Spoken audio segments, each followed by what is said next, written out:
Olá, sejam muito bem-vindos. Hoje a gente vai desvendar uma arquitetura da mente humana que é fascinante e, ao mesmo tempo, bem complexa.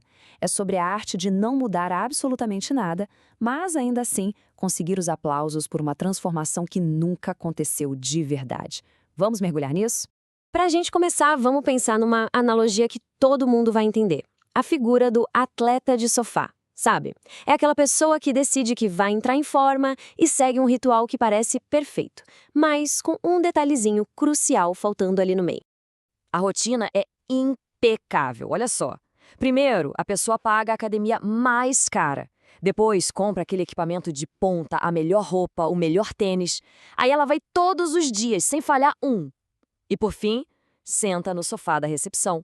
Fica ali mexendo no celular por uma hora e vai para casa. Para quem vê de fora, parece um esforço tremendo. Mas o músculo, que é o que importa, não está sendo trabalhado, né? Agora, vamos pegar essa ideia e levar para um cenário muito mais sério. E se essa mesmíssima performance estivesse sendo usada para enganar médicos, para enganar a família, num tratamento de saúde que é absolutamente crucial? É uma ideia assustadora, mas que acontece o tempo todo. E é exatamente aqui que a gente entra no nosso tema principal de hoje, que é baseado nos estudos do Pericles Zimmermann em abstemiologia. O conceito que a gente vai desvendar agora se chama sobriedade ilusória. Então, o que é essa tal de sobriedade ilusória? Bom, é basicamente a prática de simular uma vida de recuperação. A pessoa faz todos os rituais externos de quem está se tratando, sabe? Mas sem aquela mudança interna, a mudança de verdade. É uma espécie de pseudo-recuperação que cria uma aparência de controle que é completamente falsa. Agora, um ponto fundamental aqui. Isso não é sobre falha de caráter ou um deslize.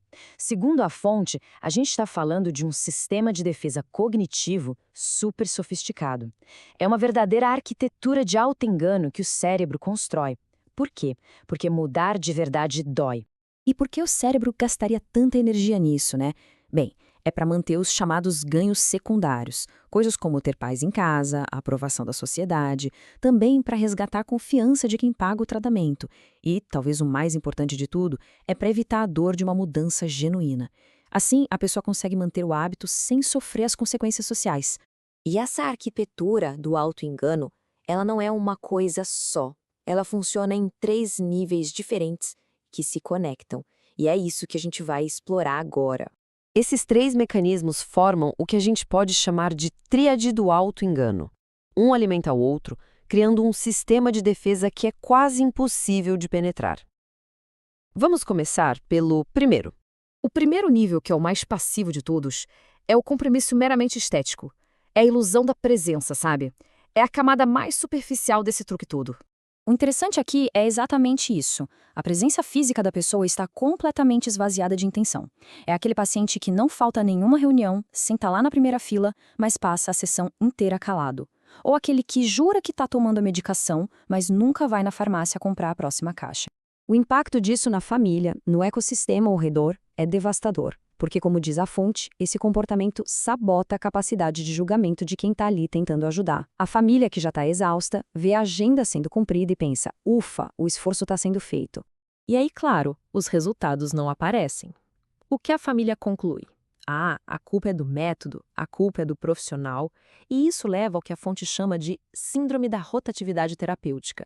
Começa aquela troca sem fim de médico, de psicólogo, de clínica.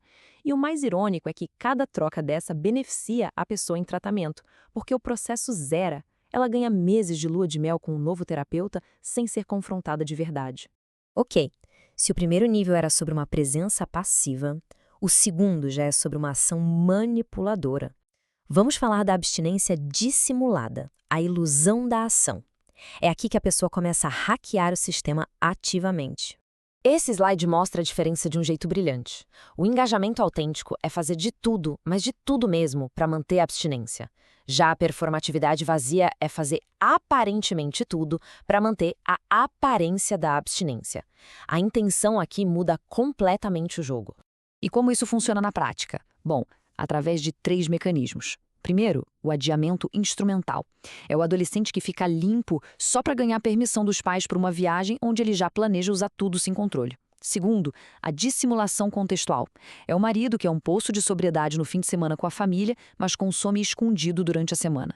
E terceiro, a migração da drogadição. Trocar uma substância que a família vê com maus olhos por outra que é mais aceitável socialmente. E finalmente a gente chega no nível mais profundo e sinceramente mais perigoso, a retórica simbólica. É a ilusão do entendimento. É quando as próprias ferramentas da cura, as palavras, são sequestradas e usadas como uma arma.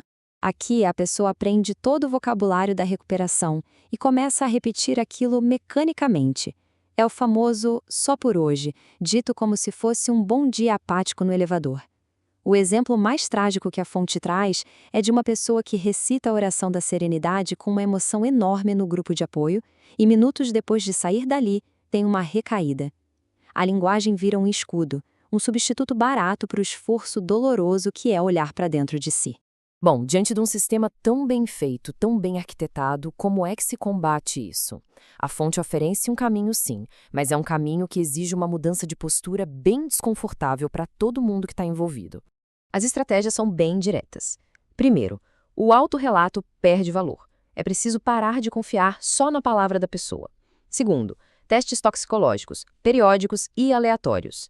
Terceiro, fazer uma análise funcional, que é basicamente investigar a rotina para fechar as brechas que permitem a mentira. E quarto, manter vínculos terapêuticos longos, para dar tempo para o profissional furar essa bolha da ilusão. E agora, a gente faz uma última transição, que é super importante. Essa arquitetura de auto-engano não acontece só em contextos clínicos, não. Ela opera em uma escala menor em todos nós, no nosso dia a dia. Essa tríade é uma verdadeira aula sobre a natureza humana. Ir a reuniões e ficar em silêncio é a mesma coisa que comprar um livro de dieta e nunca mudar a alimentação. Recitar só por hoje, sem sentir nada, é como falar para todo mundo sobre investir para parecer responsável, mas nunca de fato cortar os gastos. O princípio por trás disso é universal. O cérebro humano é programado para economizar energia e buscar a recompensa mais rápida. E aquela injeção de dopamina que a aprovação dos outros nos dá, ela é imediata.